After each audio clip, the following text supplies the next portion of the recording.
여러분 안녕하세요. 여러분과 수질 환경 끝까지 함께하는 전나온입니다. 자, 이번 시간, 이번 과목이 바로 수질 오염 방지 기술이죠. 바로 수질 환경의 꽃입니다. 이 과목이 왜 꽃이냐면요. 가장 많은 출제 범위, 그리고 실기에서도 가장 많은 출제 범위를 가지고 있고, 그 얘기는 뭐냐면 실무에서도 여러분들이 정말 현장에 나갔을 때 가장 도움이 되는 과목, 그리고 직결적으로 다른 과목들의 배움을 통해서 이 과목을 실행하기 위해서 우리가 다른 과목들을 배운다고 해도 과언이 아닐 만큼의 수질을 정화하는 기술들을 배울 겁니다.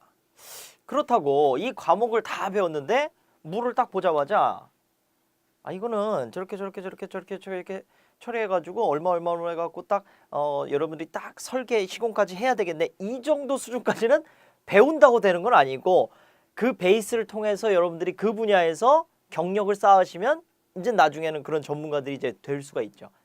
그 전문가가 될 수 있는 첫 단추라고 보시면 됩니다. 그래서 저도 굉장히 좀 부담이 돼요. 이 과목을 할 때는 부담이 되지만은 여기서는 사실 제가 이론적인 거를 좀 알려드리면서 이 과목을 끝내고 나면은 여러분들이 이제 되셔야 되는 목표는 뭘로 잡으셔야 되냐면, 물을 딱 보고 정확한 설계, 정확한 수치 이런 것까지 계산해내지는 판단까지는 못하지만은 적어도 이런 물이 나왔다, 또는 이런 공정에서 이런 폐수가 나왔다, 또는 이런 물이 있는데 이걸 정수 처리를 하고 싶다 했을 때 이 물이면은 이 공정을 도입을 해야 되겠네, 이 물이면은 이 공법을 도입을 해야 되겠네, 그 판단까지는 여러분들이 이 과목을 끝내면 하실 수가 있습니다. 그거는 제가 장담을 드리고요. 자, 그러면 공부를 벌써 하고 싶으시는 거죠? 선생님, 근데 들어보니까 이거 교환에 있는 얘기 선생님 그냥 그대로 하시는데요? 아니, 그럴 수밖에 없죠. 제가 이 교환을 썼지 않습니까? 그래서 이 얘기를 할 수밖에 없어요. 정말 그 과목에 대한 이해를 먼저 한 다음에 여러분들이 이제 스케치를 그리고 거기에다 이제 점점 그림을 이제 그려 채워 나가야 되는 거죠. 저랑 같이. 그럼 이 과목이 일단 무슨 과목인지 좀 감이 오시죠? 네, 좋습니다. 그러면 한번 출발해 보도록 하겠습니다. 자, 맨 처음에 나오는 게 하수 및 폐수의 성상이에요. 사실은 하수 및 폐수의 성상 이거 어디서 배웠었냐면 개론 파트에서 우리가 공부를 다 했단 말이죠.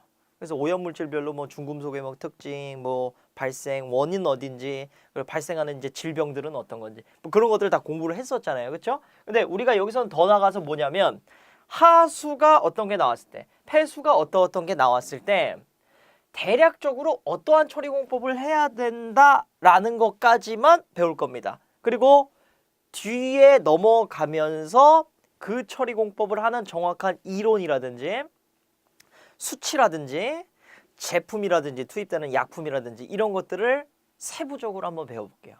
아시겠죠? 뭐 생물학적 처리면 어떤 미생물로 해야 된다든지 어떤 조건을 맞춰야 된다든지 이런 것들을 이제 뒤에서 세부적으로 살을 붙일 거고, 이 시간에는 어떤 하수에 맞는 어떤 처리법을 써야 됩니다, 이런 밑그림을 한번 그려나가 보도록 하겠습니다. 자, 하수 및 폐수의 성상 한번 보도록 할게요. 그러면 첫 번째 하수부터 보는데, 하수의 오염 특성과 처리 공법의 선정을 한번 해볼게요. 자, 그러기 위해서는 우리가 항상 뭐에 맞춰서 정화를 해야 된다고 했죠? 이거 오리엔테이션 여러분들 보신 분들은 다 이해가 되실 텐데, 무슨 기준에 도달하도록? 그렇죠. 법적인 기준을 도달하도록 해야 되는데, 하수는 기본적으로 5개 항목을 만족을 해야 돼. 이 5개 항목이 뭐냐면 뭐 다른 여러 가지들도 있지만 기본적으로 이게 만족이 안 되면 안 됩니다. 첫 번째, BOD. 뭔지 아시죠? 자, BOD에 대한 설명은 더 안 드려도 될 것 같아요. 개론에서 충분히 드렸다고 생각이 들고, BOD가 높으면 뭐가 많은 겁니까? 일단 그렇죠, 유기물이 많은 거예요. 그러니까 미생물이 먹을 수 있는 밥이 많다라는 얘기고, 그 밥들은 보통 뭐예요? 오염물질들이 되니까 오염물질들이 그냥, 근데 미생물이 분해할 수 있는 오염물질들이 굉장히 이 물에는 많다. BOD가 높으면 그렇게 볼 수가 있겠죠. 그러면 안 되겠죠, 물이. 그래서 이걸 좀 낮춰줘야 되는 거고, 하수는 이거 처리하기 위해서는 뭘 써야 되겠어요? 누구 가지고 처리해야 되겠습니까? 아니, 여러분들 이거 대답 이거 시원하게 해주실 수 있잖아요. 이제 개론도 했으니까.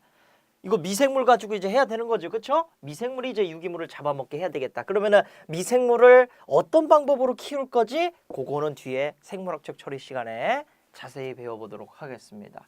그 다음에 이제 SS가 있어요. SS 뭐죠? BOD하고 조금 구분시킬 필요가 있는데 부유성 고형물이에요. 얘는 물속 안에 떠 있는 막 그 오염 물질이라고 하면은 떠 있기도 하고 막 물속에서 막 날뛰고 막 이런 애들이라고 하면은 부유성 고형물은 부유성 서스펜디드 솔리드예요. 부유 물 위에 떠 있는 애들입니다. 가라앉지 않고 물 안에 녹아들었지 않고 떠 있는 애들이에요. 그런 애들은 이 SS를 우리가 평가하는 기준이 뭐죠? SS는 어떤 필터에다가 걸릅니다. 그래서 필터에 걸리면 SS고 안 걸리면 뭐라고 했죠 우리가? 안 걸리면 통과되면 그걸 우리가 DS 해갖고 TDS 해갖고 용존성 고형물이다 이렇게 분류를 했었잖아요. 기억나세요?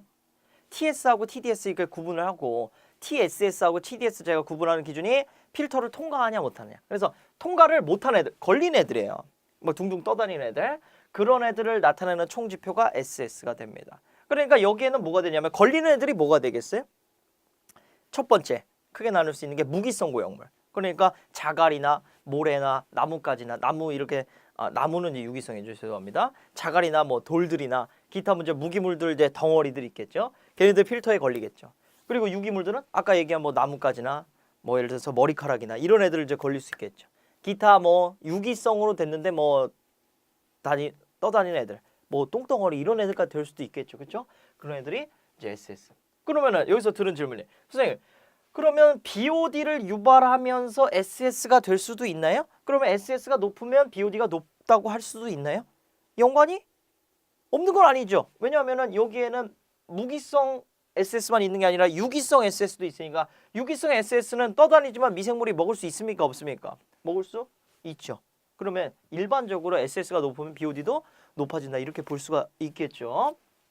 그런 개념이고 또 하나 이제 재밌는 거는 우리가 생물학적 처리할 때 이제 뒤에서 나오겠지만 MLSS라는 이런 용어를 쓸 겁니다. 그러니까 SS인데 여기다가 이제 믹싱 리퀴드 해가지고 섞인 액체 같은 SS다 이런 단어를 배울 거예요. 그거는 뒤에서 제가 배울 건데 자, 요 개념을 썼을 때는 여기에 이제 고형물인데 이 안에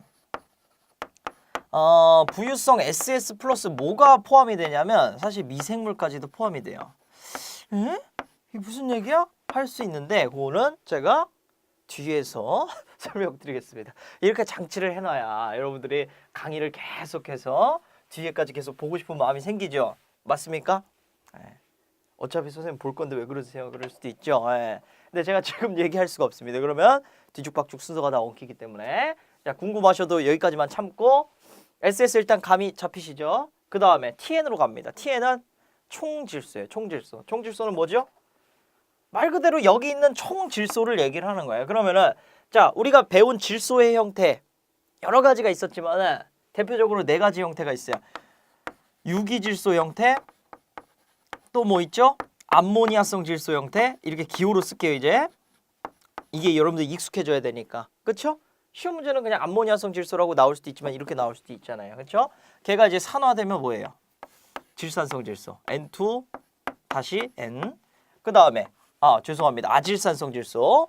이러면서 제가 말하고 이게 쓰는 게 또 헛나가는 이런 경우가 있는데 정신 차리고 자, 저보고 하는 얘기예요.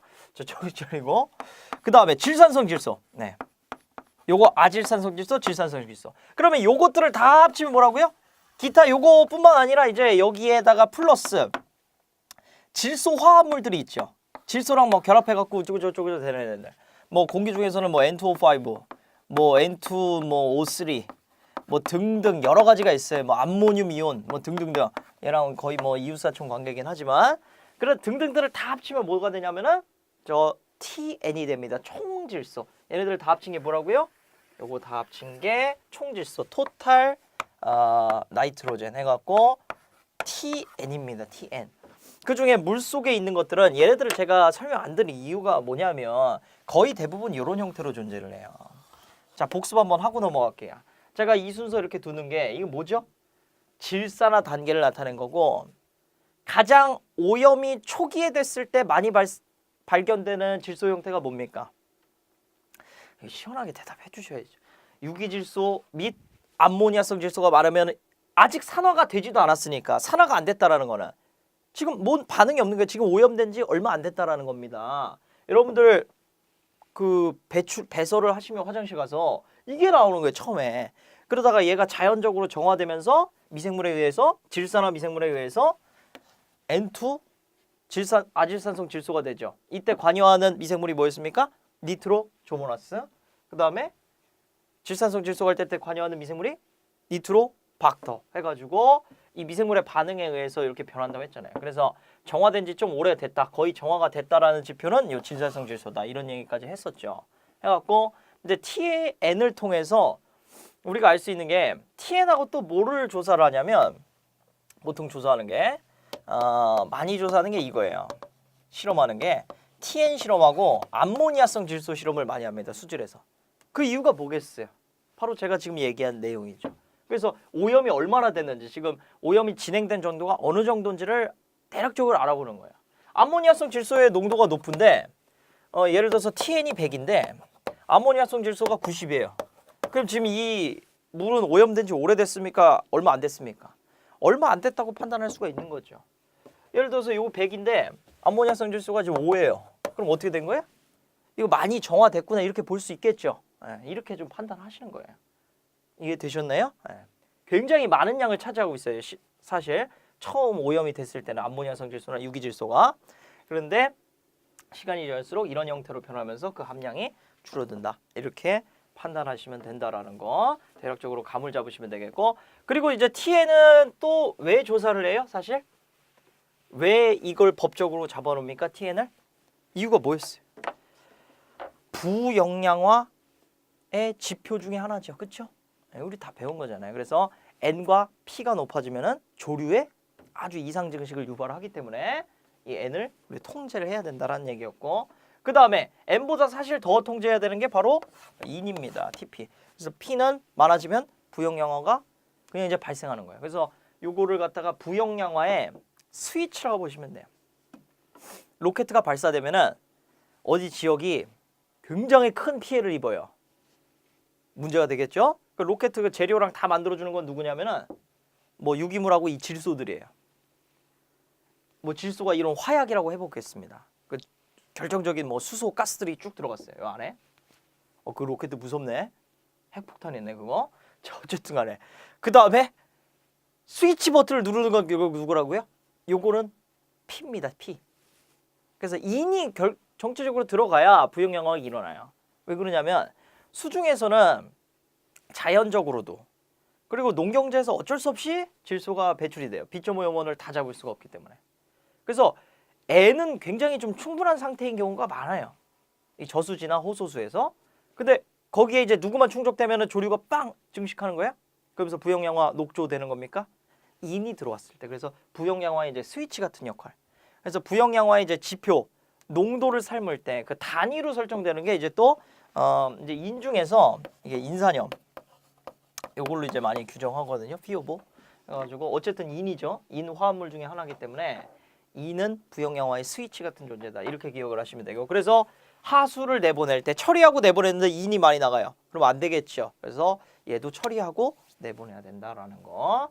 그 다음에 pH가 나오는데, pH 우리 배웠죠? 산도나 이제 알칼리 정도를 이제 알게 해주는 거예요. 근데 요거는 이제 가장 화학적으로 간단하게 알 수 있는 지표입니다. 그리고 또 우리가 뭘 판단할 수 있냐면, 보통 자연수 같은 경우에는 왔다 갔다 해도 6에서 8 정도 있거든요, pH가. 자연수 경우에. 거의 이제 중성인데, 근데 요거보다 아래로 가거나 요거보다 높이 갔을 때는 무슨 일이 일어난 거예요? 외부적으로 어떤 오염원이 있었다라는 얘기죠. 그렇죠? 아니 그렇잖아요. 그럼 선생님, 그럼 오염물질 아니고 그냥 pH 변화할 수도 있잖아요. 그럼 오염물질로 봐야 돼요. 왜냐하면 수계가 굉장히 혼란이 오기 때문에. 우리는 괜찮을지 몰라도 이 동식물들, 그 수생태계에 사는 생물들은 엄청난 피해를 입어요, pH가 낮아지거나 높아지면. 그렇기 때문에 오염이라고 볼 수가 있는 거죠. 그래서 pH를 통해서 아주 간단하게, 그리고 얘는 아주 실험이 간단하게 이루어집니다. 즉시 이루어지는데 그걸 통해서 이제 화학적으로 오염이 됐는지 안 됐는지를 판단할 수가 있고, 또한 이제 pH 같은 경우에는 우리가 하수 처리를 할 때는 미생물이 이 BOD나 SS를 먹어야 되는데, 먹으려면은 얘네들이 잘 살 수 있는 조건이 만들어져야 되잖아요. 그렇죠? 그 중에 하나가 온도도 있지만 pH가 굉장히 중요합니다. 그래서 pH를 중성 정도 만들어줬을 때 얘네들이 잘 사는데, 그렇게 안 되고 막 밑으로 떨어지고 그러면 우리가 그 미생물 시간에 배웠죠? 박테리아 같은 애들은 다 죽는데 뭐 펑자이 같은 애들, 펀지, 그 곰팡이들은 막 증식을 하면서 굉장히 안 좋은 상태가 돼요, 물이. 그렇기 때문에 pH 잘 유지를 해줘야 되고, 그 다음에 폐수 측면에서 봤을 때는 폐수는 이제 뒤에서 배우겠지만 화학적 약품을 가지고 이제 처리하는 경우가 많은데, 약품이 정확하게 반응이 일어나려고 해도 약품이 그 반응이 잘 되는 pH가 어디냐면 6에서 8이에요. 또는 뭐 다르게 만들어주는 경우도 있지만 기본적으로 요 베이스가 있어야지 처리하기가 좋습니다. 그래서 하수 처리를 하든 폐수 처리를 하든 또는 뭐 정수 처리를 하든 pH는 굉장히 중요하다라는 거. 이해되셨네요, 이거? 네, 그래서 요 5가지 항목을 가지고 하수를 좀 관리를 한다라는 겁니다. 자, 그 다음에 하수 성상별 그럼 처리 공법을 한번 볼게요. 이거 보니까 자, 유기성 하수. 우리가 일반적인 하수예요. 일반적인 하수는 다 유기성입니다. 우리가 이제 그 목욕하고 내보낸 물들, 그거 유기성일까요, 무기성일까요? 무기성도 있겠지만은 유기성 성분들이 많아요. 우리 몸에 있던 오염물질들이 같이 씻겨 나가기 때문에 머리카락도 들어가고, 그렇죠? 그리고 이제 음식하고 남은 물들, 주방 용수 이런 거 당연히 유기성이죠, 그렇죠? 그래서 하수들은 거의 유기성인 확률이 높아요. 그래서 유기성인 하수들은 당연히 처리하는 게 유기물이 많다는 거니까 미생물을 이용해서 처리하는 방법. 그래서 뒤에 생물학적 처리 파트에서 배울 거고, 일단은 기본적으로 그래서 하수는 생물학적 처리를 가지고 처리를 하겠구나. 모든 하수 처리장에 다 가봐도 전 세계가 그래요. 다 생물학적 처리를 사용하고 있다라는 거. 그리고 제가 미리 말씀드리지만은 수질오염 방지 기술을 공부하면 할수록 재밌는 건 뭐냐면은 아마 저만 느낀 건 아닐 거예요. 근데 이렇게 얘기하시는 분들은 별로 없는데, 수질 이 시스템이요, 정화하는 시스템이 누구를 갖다가 벤치마킹 한 거냐면 자연을 벤치마킹 한 거예요. 그러니까 하천에서 자연적으로 자정이 일어나죠. 호수에서 자연적으로 자정이 일어나죠. 물론 뭐가 문제예요? 문제 없어요? 문제 없을 수도 있죠. 근데 인간한테 문제가 되는 게 시간이 오래 걸리잖아요. 그렇죠? 그래서 우리가 피 입는 시간이 길어지는 거예요. 그래서 그 시간을 짧게 해주기 위해서 그걸 극대화시킬 수 있게끔 만든 공정들이 바로 하수처리 공정, 폐수처리 공정 이렇게 되는 겁니다. 자연을 극대화하는 시설로 만드는. 그래서 이제 공법을 배우면서 점점 느낄 겁니다. 공감이 되실 거예요. 어쨌든 그렇고, 그 다음에 이제 유기물하고 고농도 MP가 포함이 됐다. MP는 뭐죠? 질소하고 인인데, 자, 질소하고 인을 따로 처리하는 걸 뭐라고 하냐면 고도 처리라고 합니다. 그래서 무슨 얘기냐면, 일단은 근데 고도 처리를 무조건 할 수밖에 없나요? 있나요? 왜냐하면 이 지표 중에 이 2개나 들어가잖아요, MP가. 그렇기 때문에 거의 필수적으로 고도 처리를 해야 되는데, 만약에 하수 유입수가 MP가 별로 없다 그랬을 때는 굳이 할 필요는 없겠죠. 또는 N만 높다, N만 처리하는 시설, P만 높다, P만 처리하는 시설, 이런 식으로 만들 수는 있겠지만, 어쨌든 얘네들이 있으면 꼭 처리를 해야 되는데, 그걸 처리하는 공법을 갖다가 통틀어서 고도 처리라고 합니다. 고도 처리 뭐라고요? MP를 처리하는 공법이에요. 사실 정확한 의미는 3차 처리라고 해갖고 유기물들을 다 제거했어요. 그 외에 남는 애들, 그러니까 뭐 바이러스나 뭐 이런 애들까지 잡고 싶어요.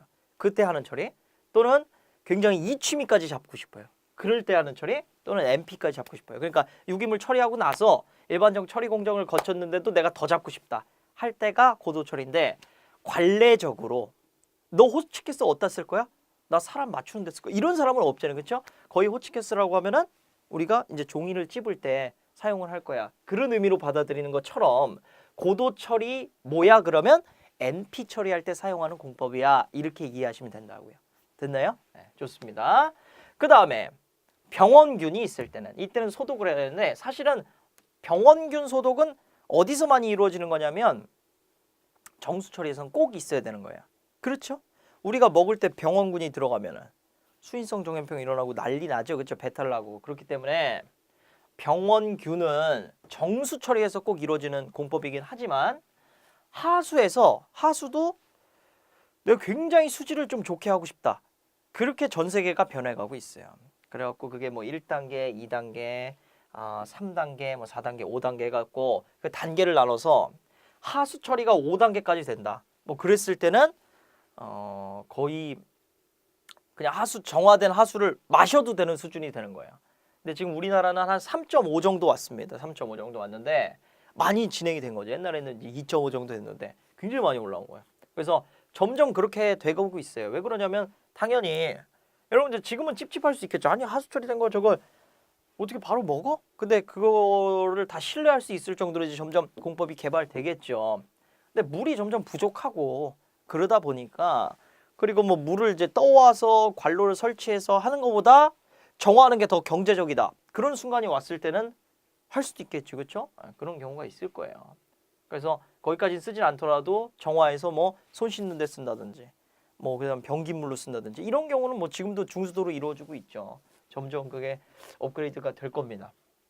그래서 하수에서도 병원균 소독을 할 수가 있다라는 거. 병원균이 나왔을 때는 일반적으로 소독 처리를 한다라는 거고 소독 처리는 이제 방법이 여러 가지가 있는데 그거는 이제 화학적 처리에서 배우도록 할게요. 일반적으로 여러분들이 알고 있는 소독 방법 뭐 있죠?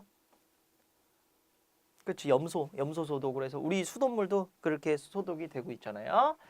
자, 그렇죠. 그 다음에 이제 난분해성 유기물이 있습니다. 난분해성은 뭐냐면 분해가 잘 안 되는 거예요. 이런 애들은 누가 분해가 하기가 힘드냐면 지금 일단은 미생물이 분해를 못해요. 유기물이긴 한데 미생물이 분해를 못해요. 어쨌든 미생물이 호기성 반응을 통해서 우리가 이 반응식을 이렇게 배웠었잖아요.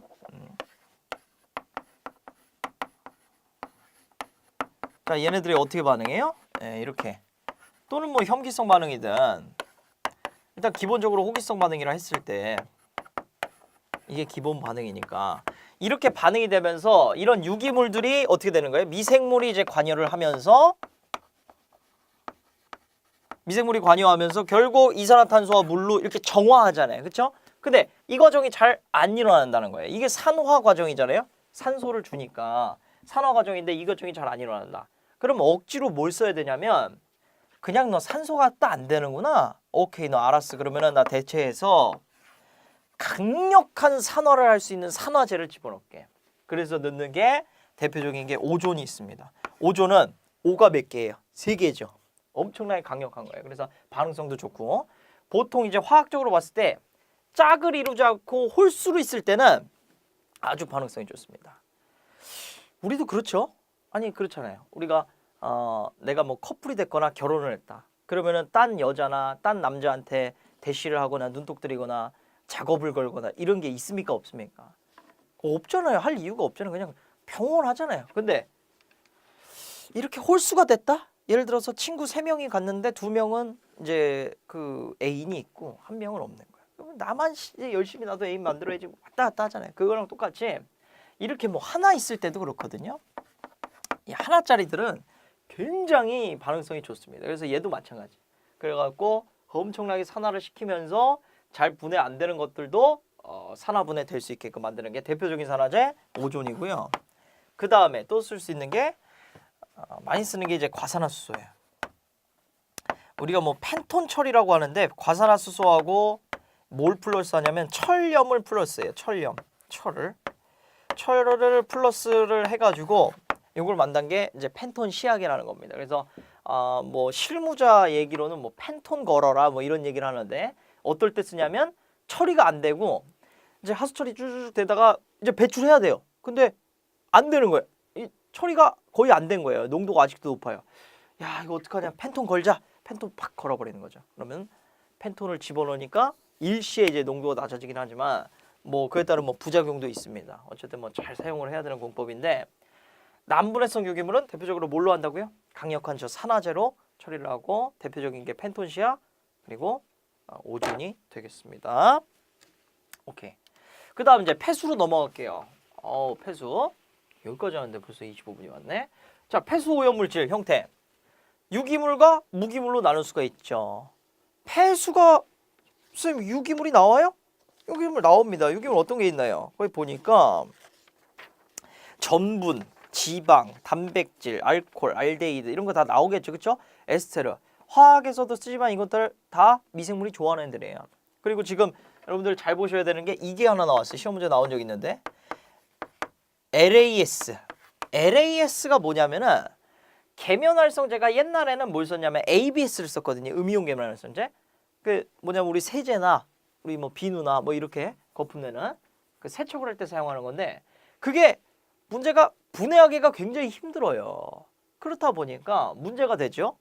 미생물이 분해를 못 시키니까 그대로 방류되니까 문제가 있잖아요. 그래서 대체용품으로 나온 게 LAS입니다. 그래서 생분해가 가능한 요 계면활성제예요. 거의 다 이겁니다. 거의 ABS 쓰진 않는데 지금 일부 쓰는 경우가 있죠. 그거 말고는 LAS. 그러면은 이제 시험 문제 잘 나오는 게 남분해성 유기물이 이제 대표적인 게 음이온 계면활성제 ABS가 있거든요. 이게 뭐라고요? 계면활성제인데 분해가 안 되는 거. 그래서 이거를 분해 잘 되게 뭘로 바꾼 거예요? LAS로 바꿨는데 이걸 거꾸로 내는 거죠. LAS는 분해가 잘 안 되기 때문에 ABS로 전환하여 처리를 한다. 뭐 사용한다. 이런 식으로. 틀렸죠. 그렇죠? 뭐가 좋은 겁니까? LAS. 요거 파란불. 요거 ABS 쓰면 안 되는 거죠. 요거 빨간불. 이렇게 보시면 되는 거예요. 되셨나요? 그렇게 전환을 해야 된다라는 거. 그래서 남분해성 보니까 다당류 분해 잘 안 되고 벤젠, 유기살충제 굉장히 위험하죠. 그러니까 살충제 그 농약이에요. 농약 성분들, 염소계 염화수 화합물, 플라스틱 녹은 것들. 그리고 얘네들도 굉장히 그 염소계가 들어가면 일단 굉장히 위험한 애들이 많이 있습니다. 뭐 다이옥신이라든지 등등등이 있는데 그런 농약 성분들이 사실은 이 수질에서는 굉장히 위험한 애들이죠. 분해도 잘 안 되고 독성도 강하고 그렇다 보니까. 그리고 ABS 얘가 또 남분해성 유기물에 들어갑니다. 자, 그 다음에 이제 무기물 오염. 중금속이 있고 영양물질이 있어요. 중금속은 공부를 다 했죠. 뭐 카드뮴, 구리, 크롬, 뭐 납, 뭐 그리고 뭐 비소 뭐 이런 애들이 있겠죠. 그 다음에 이제 영양물질은 대표적인 게 질소하고 인. 얘네들 이제 처리를 하는 거고. 그러면 이제 성상별로 어떤 처리 방법을 해야 되냐 한번 볼게요. 폐수는 사실 좀 복잡하죠. 왜냐하면 성분이 굉장히 다양하기 때문에.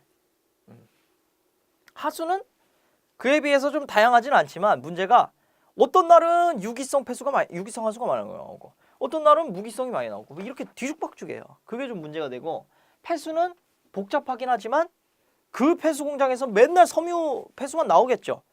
어육 폐수 공장에서 어육 폐수만 나오겠죠. 그렇죠? 그래서 일반적으로 하수랑 폐수를 처리가 어떤 게 낫냐 했을 때는 사실 케이스 바이 케이스이긴 하지만은 일반적으로 폐수가 좋다라고 판단할 수가 있습니다. 왜냐하면 배출되는 양도 일정하죠. 배출되는 성분이 일정하기 때문에. 그럼 우리가 예측이 되는 거예요. 지피지기면 백전백승이라는 말이 있듯이 예측되면은 어쨌든 간에 처리할 수 있다라는 겁니다. 그래서 그거를 처음부터 고려해서 처리시설까지 설계를 하기 때문에 공장 만들 때부터 폐수가 일반적으로 좋다라고 할 수가 있고. 자, 하나씩 살펴볼게요. 섬유 폐수가 나왔다. 그러면은 얘 처리하는 거는 스크린을 일단 거쳐요. 그 다음에 섬유 폐수 애들은 대체로 비중이 좀 가볍죠. 여러분들 실타래 같은 거 보세요. 물 안에 가라앉습니까? 뜹니까? 뜨죠. 그러니까 뜨는 애들은 우리가 기본적으로 오염물질은 가라앉혀서 처리하는 게 좋지만 이 섬유 폐수 같은 경우에는 그리고 폐수 같은 경우에는 뜰 때 부상분리는 밑에서 공기방울이나 진공을 걸거나 해서 띄워버리는 거예요. 그럼 위로 애들이 다 뜨겠죠. 그랬을 때 여과 공정을 통해서 다 이제 걸러내는. 또는 이제 스키머라고 해갖고 이 물이 표면을 이렇게 팔로 쓸어갖고 오염물질을 쫙 담아버리는 거예요. 이런 공법도 사용을 하고요.